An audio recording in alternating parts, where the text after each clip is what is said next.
I think that's a great story, isn't it? And people drinking wine and enjoying wine is all about enjoying the story in the bottle.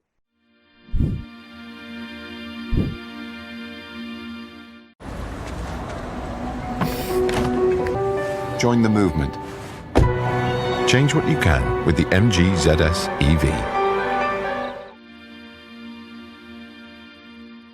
Hello everyone. Hi Sonal. Hi Akriti. Hi Ashish. Welcome to Luxbook Top 50 celebration. Hi. And I am so excited for this session, and a special thank you to Ashish to jump in and moderate the session. I'm sure he as an expert will bring so much more to the table than perhaps we at Luxbook. So Ashish, I would request you to straight jump to it and take over from here. Thank you, Riddhi, and Sonal and Akriti. Wonderful to see you. I wish we were doing this in person at the restaurant, but till that happens, we will make do with this lovely session. So I'll start with you, Sonal. Listen, lockdown's over and we are back in business. Bars are restarting. There's finally going to be an atmosphere for wines to be served again, spirits to be back. What's your desire in terms of the first restaurant that you hit or the bar that you hit? What's the first bottle that you'd love to open? So, I'm so delighted that restaurants are opening. And Ashish, I'm just so happy for our entire fraternity. Because all the restaurateurs have been through such a horrible, trying time. And I just couldn't be happier that the restaurants are opening. And I've decided to come out in full support by venturing out to the restaurants at least once a week, Okay, So wow. I thought what better day to do that than Sundays, because one thing I used to enjoy before the pandemic hit us was my Sunday brunches. So I'm going to be hitting out now I don't know if restaurants will be having brunches straight away, but at least my Sunday morning lunches are going to be out at a new restaurant every Sunday. And I'm going to go all guns blazing on social media, promoting the food I'm eating on a Sunday morning. So that's what I'm going to do to support. And I'm going to urge everybody else to do the same. So whatever is on the wine list, I'm just going to start uncorking those bottles. I love that. You've never been pretentious about wine. You've always said, listen, drink whatever you like. And Sunday brunches, I think, will become a super hit for people because it gets small groups out. And at the same time, restaurants will start table service. So instead of the buffets maybe lying out, so it's convenient. It's a great spread on the tables, and you get small groups of people around with alcohol finally flowing. So absolutely. And we have to start somewhere, because you've got to, this is now a machinery that's been lying cold for like almost 6 to 8 months. So to warm it up and sort of get it into momentum, I think we as consumers need to take the first step and show the courage to get out, and start doing. Yeah, I think that's great.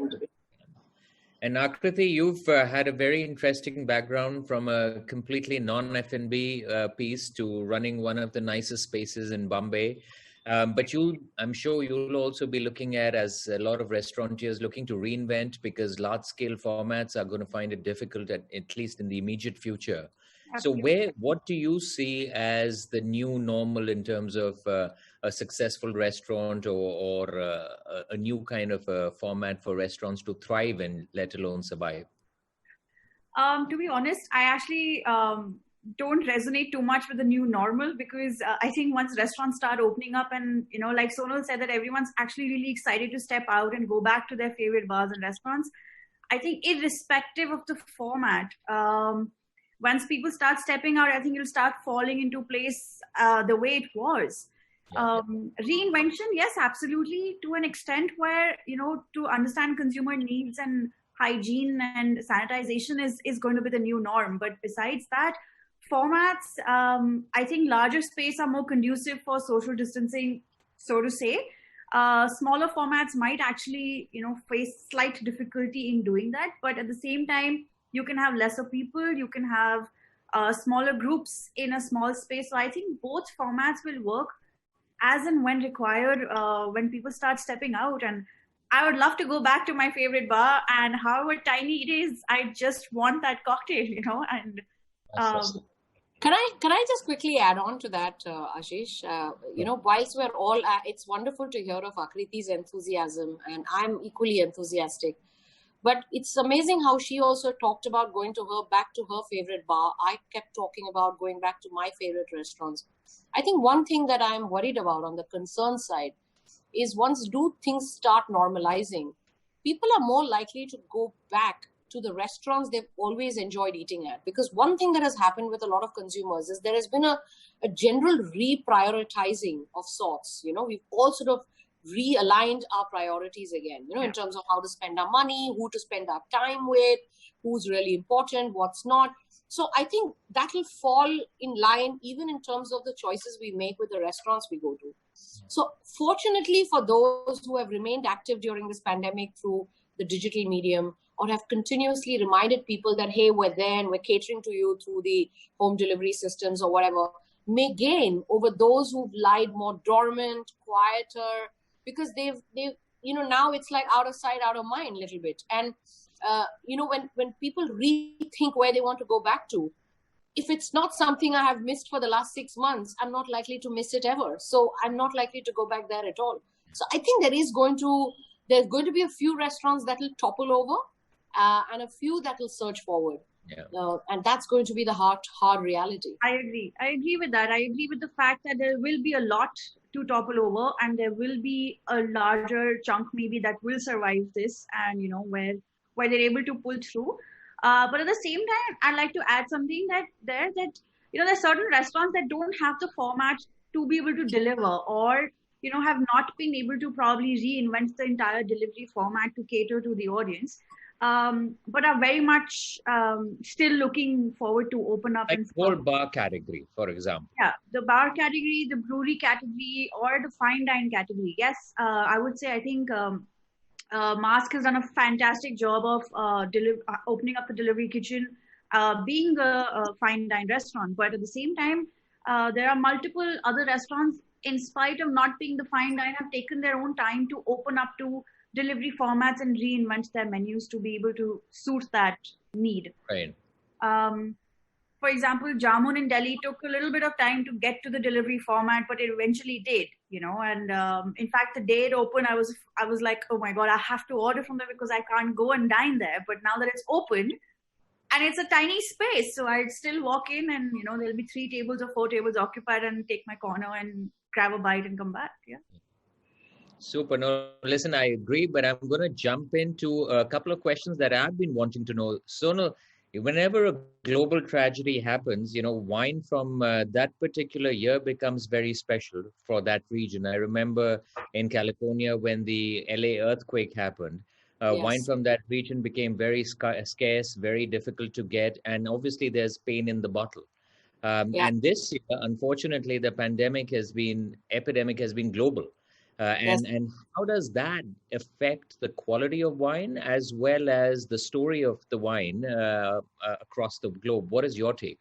So I actually have some heartening news here, because firstly, I think all this adversity, once it's all behind us, and hopefully it'll be behind us very soon, when we look back on this year, this 2020 will always go down in history, right, for all of us, as the year that just changed us completely, or change the course of our business, or thinking, or whatever it is. And that's such a great question you've just asked, because wine is really story in a bottle. I think 5 years from now, 2 years from now, when we look back on this time and it seems more distant, I think if we are reminded that this is the wine that was made, the 2020 vintage was made under the adversity where people were locked up at the winery for over 4 weeks, making this wine.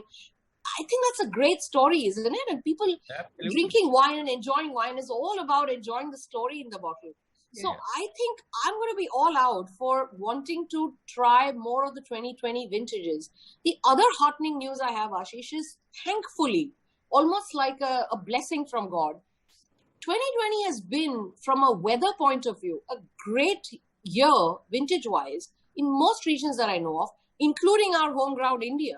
Like if you talk to the Indian producers, they've all said, hey, the 2020 vintage has been a blessing. It's been great. And, we didn't have any unexpected rainfall or any unexpected exigencies. The wines come out all right. They're happy with the product. It was great in Burgundy. It was great in so many other regions that I know of. So hey, if the quality is great and there's a great story to sell, I'm thinking the 2020 vintage might be an extraordinary story to drink in the years to come. Especially those that are age worthy, like somebody who's making a super Tuscan wine that has a lifespan of say 10, 15 years. We'll always live to tell the story. We'll always live to tell that this is the year that defined us, hopefully. Yeah, I'm sure you're stocking up your cellar with that. Oh, well, some secrets are not to be told. Not to be told. And Akriti, on the beer front, India had such a boom of craft beers coming up pre-lockdown. Yeah. And I think, that's a movement that's here to stay, that's here to grow. And with global produce becoming scarce, at least for the time being, with supply chains being strained, where do you see the Indian craft beer movement going? And is it true that the palate is also changing and people want more than just a lager or a wheat or not as much hoppier? Is there a space for IPAs? Where do you see the craft beer movement going? I think it's here to stay and it's only going to steadily increase. The moment the supply chains become slightly normal or there is enough supply happening, they stabilize. I think the scene is back on and it's only going to increase. Indian audience has had begun to take up the new flavors and the new styles of beer that were actually not new but new for them as a palate, and they are more than willing to consume it further. So we've had a great run when Thirsty was open, with people trying different kinds of beer and willingly asking for beyond the regular lager and the wheat, and it was. What was your most experimental beer on the menu? We used to experiment with beers every single month, where we used to throw in the waste from the kitchen or just a regular fruit that we would find in the market. So we made a mango IPA. We made a peach ale. Wow. So, I was in Vietnam pre-lockdown last November, and I have sometimes there are spirits, and I'm sure you've all gone through it, where certain spirits haunt you. Yeah. Right. And you just love it. It stays with you. It stays with your soul. Yeah. And I had a green tea IPA, which was just incredible. Yeah, I can totally imagine. I think the last really good experiment that we did was a black rice beer. And that turned out to be phenomenal. It had this nutty crunch flavor to it. It was very dark. It was dark, but not very dark like a stout, but it was just a very different flavor that nobody had tried before, and we were just very happy with the outcome. It was sold out. It was a limited edition, so it was valid for about 2 months, and it was gone in a month. And so to say that the audience is willing to try more and more different kinds of craft beer. They are willing to experiment. They are willing to take that chance with as many brands that may grow in India or be imported from the outside. I think they're willing to take that chance to try and then pick what they like. So, wow. I think, Sonal, after your India Wine Awards, we might need an India Beer Awards, huh? I know, right? Yeah, I'm feeling very inspired by your talk. Really. We will. I think soon we will. I think there's enough beer out there and it's only going to grow. Yeah. I should collaborate with Akriti immediately. There you are. So we got to thank Riddhi for a collaboration right here. There you go. Anyway, Luxbook is the perfect collaborative platform. It brings people together and then amazing things come out of it. And they do a fantastic job of doing that. Absolutely. Yes. And that brings me to one of the movements that I'm seeing as a restaurateur post opening up is this whole collaboration movement. Earlier there used to be a little bit of stiff competition, if I may say so, even though there was a fraternity, but there was no doubt. But now with pockets strained, and so much talent that is suddenly saying, listen, we want to reinvent ourselves. And whether in the home delivery scene, whether in the restaurant scene, you're seeing collaborations between restaurateurs and great beverage people. You're seeing, I recently saw PCO partnering with Greener Cafe and doing, healthy cocktails as a movement. And I think this is another really interesting space, and especially with both beer and wine, where you can pair them with fabulous food, and just, have great sommeliers partnering with great chefs, and obviously a great restaurateur somewhere along the way, and just really in new inventive formats. I mean, don't you think that's something that we'll see more of? That is totally the norm at the moment. I'm being honest. I've not broadcasted that as much in the public domain, but I do get a lot of queries coming through and confirmations coming through from certain networking, very prestigious networking organizations. I don't need to specifically names which one, but like the YPO, EO kind of platforms. And we can't broadcast these because they're sort of, they're very confidential. So you can't sort of show what you're doing. But there's been so much interest in doing virtual tastings. And more recently, there's one we are talking to somebody where they want to put together a panel of 4 celebrity chefs and hopefully one me, who will do like a food and wine pairing face-off in each of these series. So they want to literally create like a Netflix series of their own through the online virtual, thing where members are joining and watching a cook-off happening and chefs are cooking and then some wine is being proposed by me to pair with the food. It's so exciting. Like, did we ever think that we'd be doing so much through the digital medium? Unbelievable things are happening. And it's such an adventurous time. It's all about how we take it, how much we take it in our strides, and how much we decide to make the most of it, But I think if we look at it with a lot of positivity, there's so much to be done now that the digital medium has opened up, and I'm having a great time, to be very honest. So just one quick question on the digital medium and wine tasting. Nosing a wine and the whole bouquet and aroma is such an essential part of the wine. And when you do it in person, it's obviously, I've seen you do it. You're a rock star on the floor. You swirl it. You get people to sniff it, and you can relate to, or you give a hint of what bouquet or what notes there are, and then people agree. Say, "Oh my God, that's right. I do smell this, or I do taste this." So how are we going to overcome that today? So I'm seeing some innovative things happening there, because you're absolutely right. There is restriction when you're not able to share that wine, right? Like there's only me showing you what I'm smelling or tasting, and the person watching cannot have that same similar experience. So in some cases, what we have done, because as you know, Ashish, I also have wine retail stores. So we are able to deliver bottles of wines to our members or to whichever group it is, provided it is happening in a specific city, then the logistics of it is not difficult. For example, if I'm doing it for a group of individuals in Mumbai or Bangalore, we can pre-decide the wines and those wines can be shipped. But I'm also seeing some other people, and I haven't done this personally. I don't know how the excise feels about this, but I have seen some people put samples in little bottles, like medicine bottle, like literally tiny bottles, and sending samples. I've not seen this for wine, but I've seen this happening for spirits. I haven't seen it for beer either, but I've seen it for whiskeys and gins and all that, being repackaged in these little sampler bottles and being sent in these little gift packaging, nice, eloquent way, and is being sent to members to try over a virtual tasting. Now, I was sent one because I recently went through such a tasting, and I won't mention which country because that'll give it away who did it. But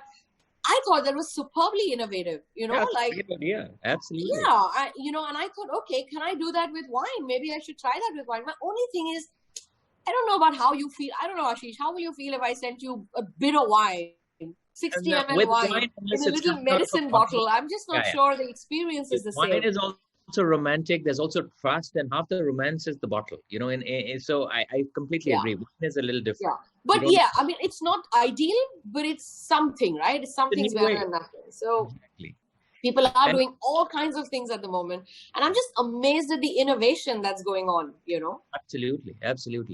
Akriti, what's your view around beer and cocktails? At one of my bars in Goa, Antares, we've always, beer does really well on the beach, but there's always been, demand for, listen, we want, especially on Sunday brunches and other things, listen, we want beer, but we like it in a cocktail style because we want to upgrade just a normal beer to a more experiential feel. Yeah. So what's your view around the whole beer and cocktail? Because that's not picked up in a huge way right now in India.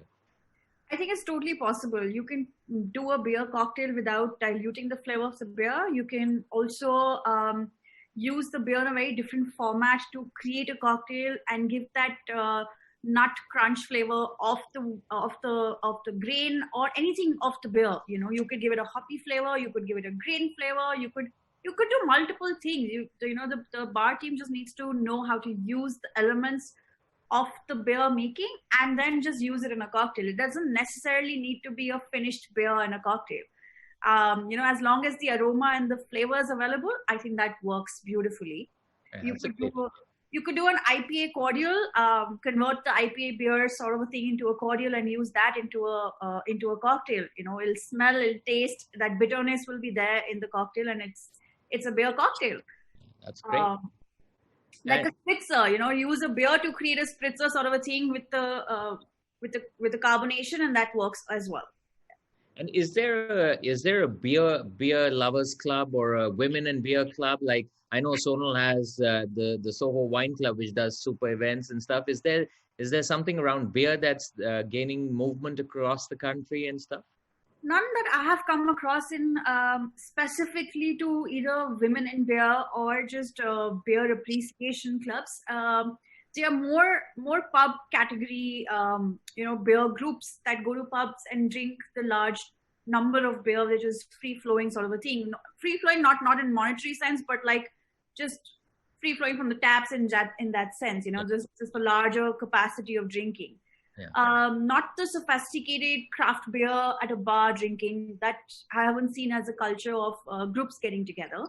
We tried some back at Thirsty where we would do beer evenings where, a group of 10 people would be hosted, or maximum 10 people, where beer tasting with a pairing would go on with the food. So we would actually recommend what to eat with what style of beer to accentuate the taste of the beer rather than the food taking over.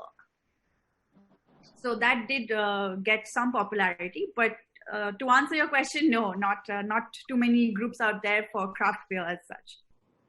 And what about the Soho Wine Club, Sonal? Are you going to take that online too and do? Completely. It has already gone online. We are doing just lots and lots of tastings and webinars which are more focused on educational and experiential, where we're inviting international winemakers to come and talk to groups of people who are interested in wines, and a little bit of tasting happens then.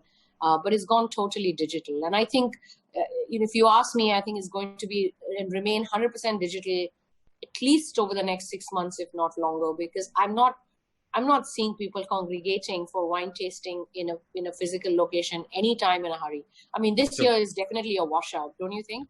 Yeah, you're absolutely right. Although we are seeing week-on-week improvement at the bars, but restaurants also, like you earlier said, there's a propensity to go to brands you trust, and one of the reasons you trust places that you've been to is because they're also serious about the hygiene program. They're serious about smaller groups. So I think both the guests and the restaurants are on the same page that, listen, let's grow this organically and with time, rather than just rushing in with huge crowds and all. But I have a practical question. A lot of people ask me this when they come to the restaurant. 6 months, business is shut. How safe is the wine to have from the wine list? At the restaurant level?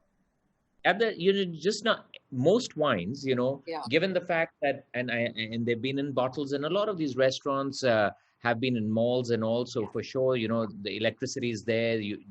But at the same time, they've not really been looked after for 6 months. I'm really glad you're asking this question, because we're trying to have a very open, frank discussion here. Yeah. But I truly would advise all restaurants and bars to work very hard to minimizing their stock as early as possible.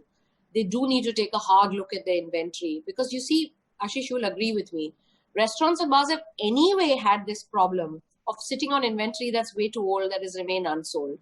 And this last 6-8 months of no sales has further triggered or aggravated that problem. So now it's only fair that in the interest of trying to move that inventory as quickly as possible, and that some restaurants did start offering it at MRP because the government, the excise, allowed a restaurant to start selling with the specific intent of getting moving its inventory. It allowed restaurants to sell wines at MRP. And I know of several restaurants that have done that, including the ones that are housed in luxury hotels. They were starting to, move their wines. And it's only fair that we do that. We get rid of that stock as quickly as possible, even if it means slashing rates, normalizing your margins, and saying, I'm just going to give this to you at 30-40%, whatever it is off, But this needs to be done quickly. And so do you see the entire wine program, facing a big logistics challenge? Because for the next 6 months, 8 months, and is that a boon for the Indian wine industry? Because now all of a sudden we've tasted 300 wines at your awards, and little did we know that India has 300 wines. So what's your take on the wine lists for the next 6 months that you would like? So let me quickly explain what's happening. Firstly, if you're as an importer, if you're planning to get any new wine into the country, you cannot register a new label. So the label registration has been closed officially till at least as of now, end of November, which means that as an importer, I cannot expand my portfolio, right? I can't start bringing in newer wines. As far as the existing wines are concerned, the lead time for bringing in these wines was anyway slow in the past. Now it's become even slower, which means what used to earlier take me 2 months to bring in the wine is today taking an importer 3 to 4 months to bring that stock into the country. So as a result of both these reasons, imported wines, when the lockdown opened, there was a lot of stock, right? A lot of availability, and people were buying, particularly from the retail shops, because that was the only means of buying. Now, as retail shops, we also feel there's so many wines that are running out of stock. Because when we go back to importers and say, okay, can you send me 6 more bottles of this same wine or 12 more bottles? This thing, sorry, out of stock. We don't have it. We haven't reordered, or even if we reorder, it's going to take us 3-4 months. So as a result, immediate availability of imported wines is declining in the near future, and availability of Indian wines is obviously going to remain steady because the wineries are just next door. So Indian wineries have a lot to benefit from this situation. If they keep their logistics, their supply management, and their relationships with all retailers and restaurateurs intact, golden, they have a real opportunity to sell. I think we are at a curve where there's this step function growth for the Indian wine industry, where I completely agree with you. Instead of being, second choice for a lot of, premium places, they could just jump up. And because some of the Indian wine is absolutely, completely kick-ass. And this is the time for consumers to go out and try and give it a shot. Yes, and I will say, absolutely, as you said, it's a genuine opportunity for us to support the local industry and to discover. If you try 10 Indian wines, you might end up, let's say, not liking 5. You might end up liking somewhat 2 more, and maybe you'll end up loving 3. Yeah. But it's still worth that discovery, still worth taking that journey. So no better time than now to be vocal for local, and give Indian wineries a real boost and a real chance. Yeah. Which ones should I be trying during this time? Which ones have I been trying? No, which ones should I be trying? Oh, which one should you be trying? Okay, I'm going to send you my list. But one thing to look out for would be, I've just started about a couple of months ago. I started this new YouTube series called 20 Amazing Wines to Try in 2020.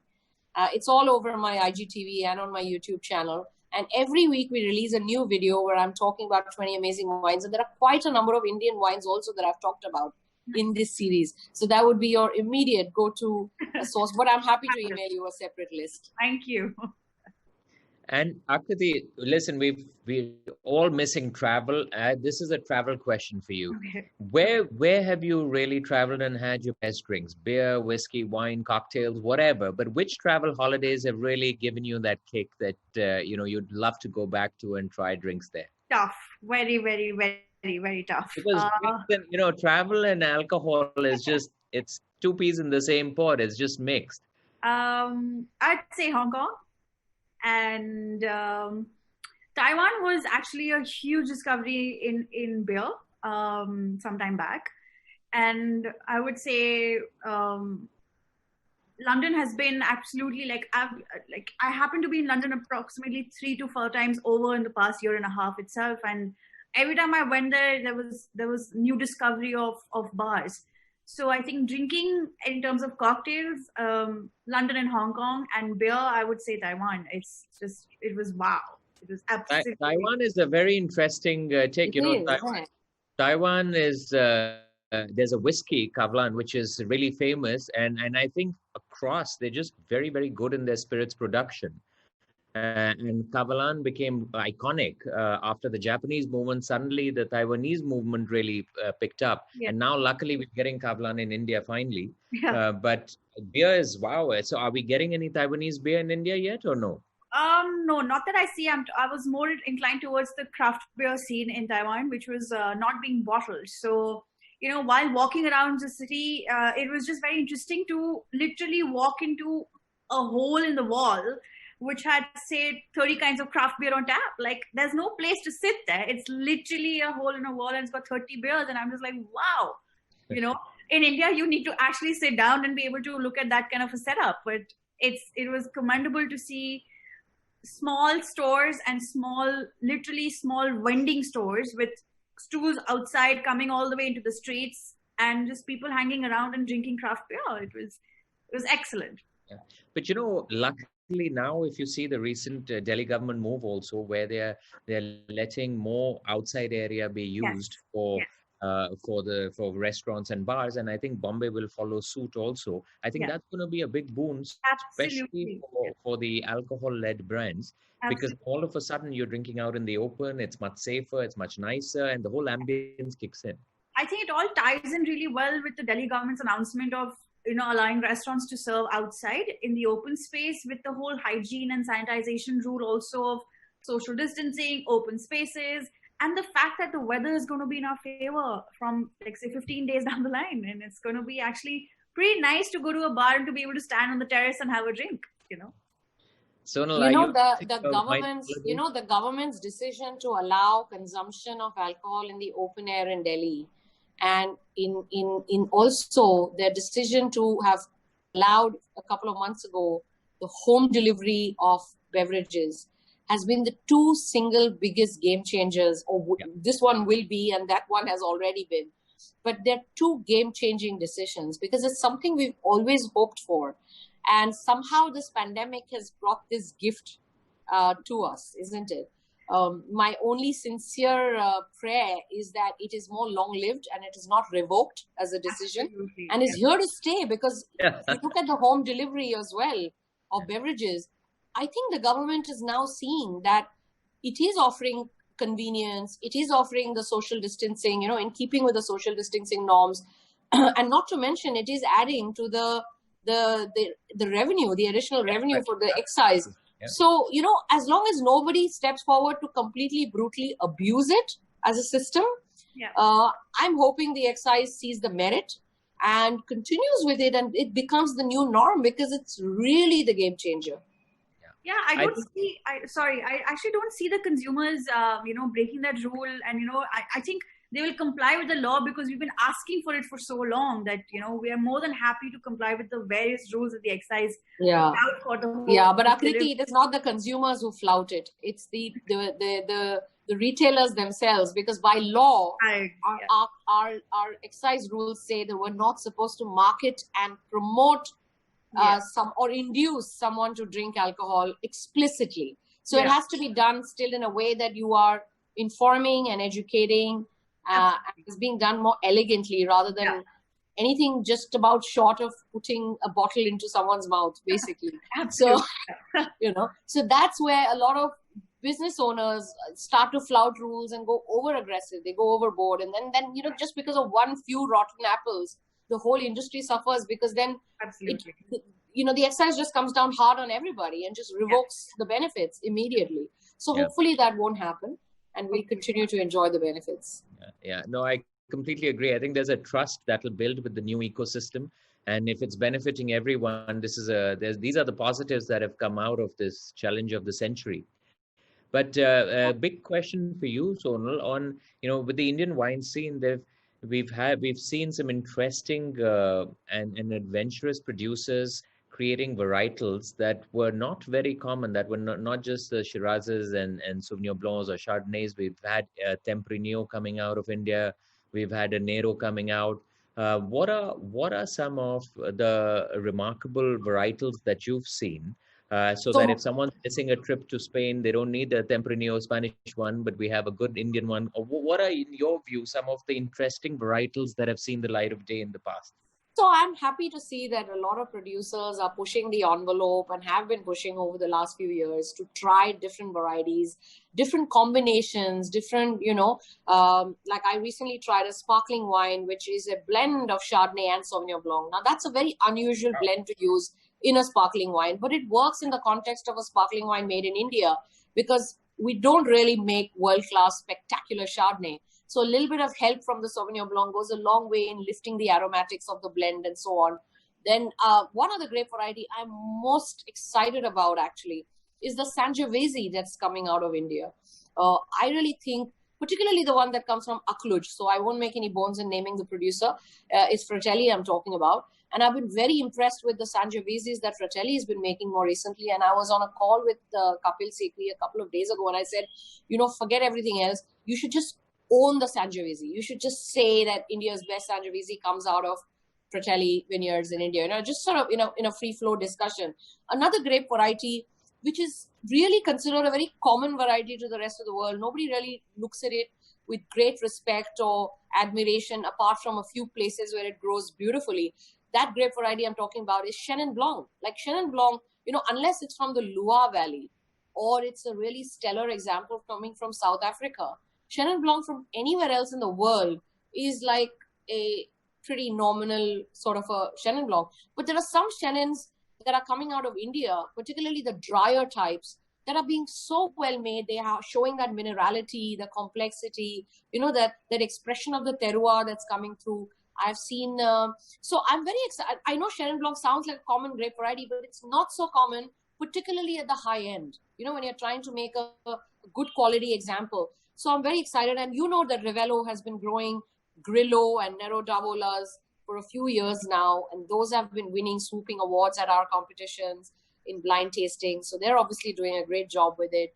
It's wonderful to see, that Indian producers, despite all the hardships and all the adversity that life brings upon us, we continue to push the envelope and try and offer consumers in India newer things, newer blends, newer expressions.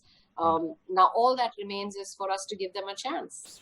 Yeah, I have to tell you that I had a couple of bottles of Sete in my house during the lockdown period, and I messaged Kapil a day later saying that the 2013 Sete was probably one of the finest wines that I opened in a very, very long time. So I completely agree that Indian wine is really coming of age, and especially guys who are playing around with it.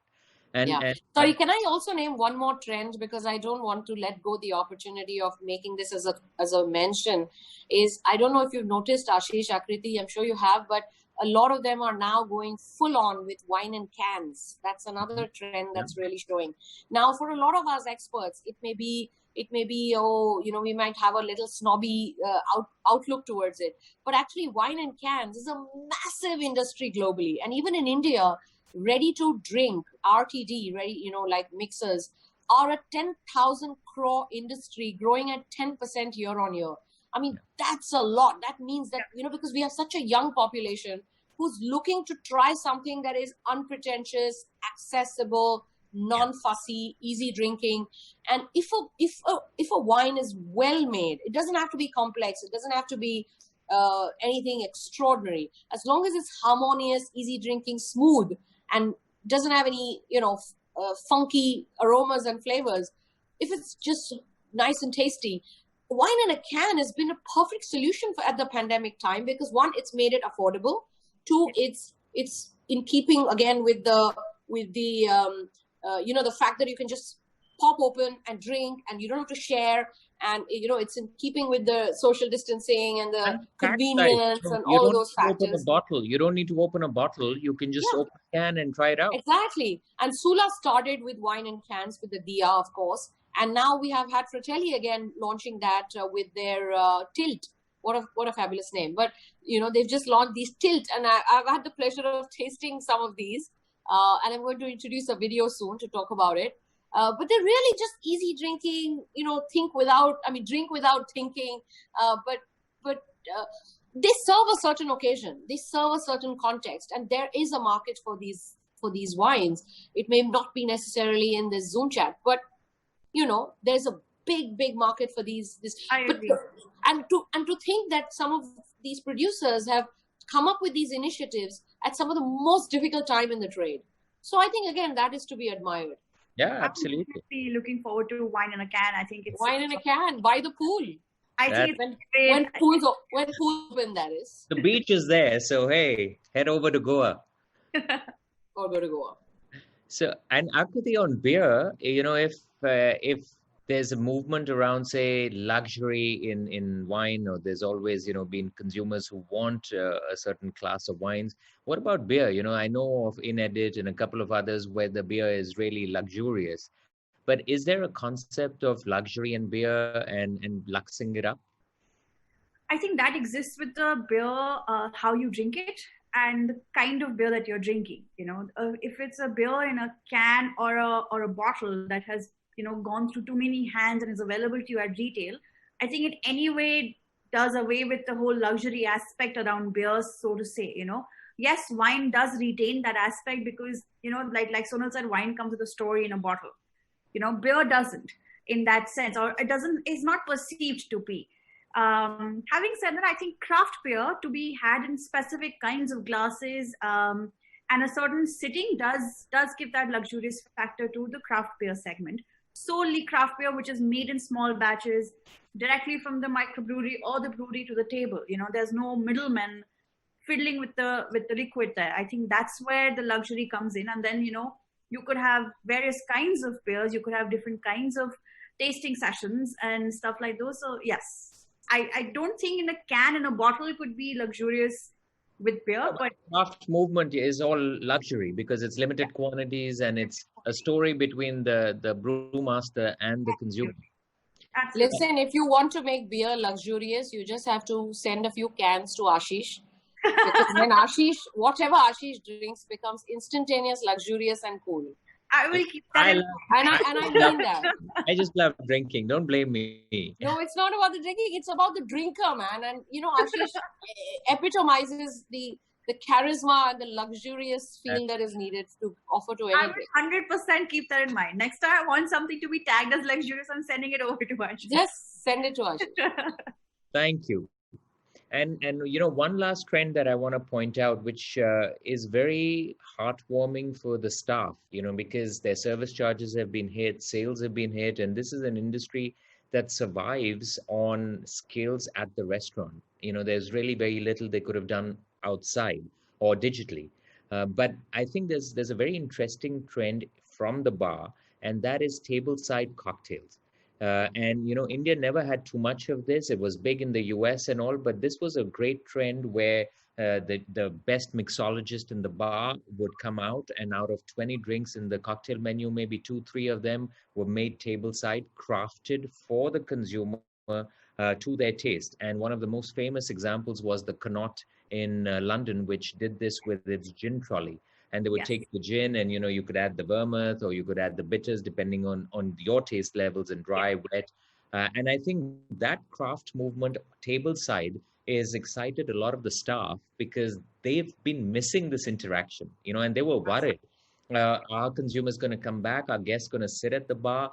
Is it going to be legal? Is it going to be allowed? So it gives them the opportunity. And where do you see such moments of truth or touch points increasing? Do you have any more thoughts around these so that restaurants can implement this and these great guys, who are passionate about serving can really get out in a safe way and pamper guests?